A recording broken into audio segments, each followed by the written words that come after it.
All right, so now the first step we are going to do is create a new project here. We are going to select 3D sample project URP, and then let's rename our project. Let's call it hyper casual, maybe crowd runner course. Okay, let's hit enter and this will create our project. Now we just have to wait for Unity to create our project. Awesome, Unity has opened. Cool. The first thing we are going to do here is to configure our windows and views. Okay, in Unity, you must know that you can drag and dock any window wherever you want. So I like to have my inspector window, for instance, next to my hierarchy window. Here I can drag my console window below the inspector and the project one below the hierarchy.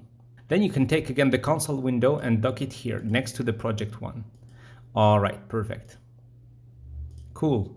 So the first thing we can do is remove the example assets. We won't need them. We can remove the post-processing. We can set the light to white. I think it's better than yellow, but it's a personal choice. We can select the camera and reset its transform, untick the post-processing here, and remove the simple camera controller.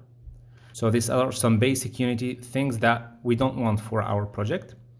Here in the project window, we can select the example assets, scripts, tutorial info, and README elements and delete them. All right, perfect. Let's now create a new folder for our project and let's call it crowd runner.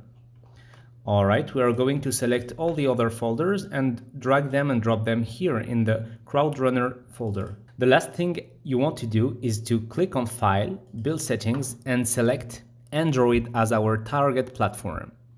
All right, let's click Switch Platform. This will tell Unity we want to make an Android project and allow us to export our build or our game later on. Nice! Once it's done, you should see a small Unity logo next to Android here. Okay, let's close this and we're pretty much done here, but we need to add our player and that's exactly what we are going to see in the next session. So stay tuned.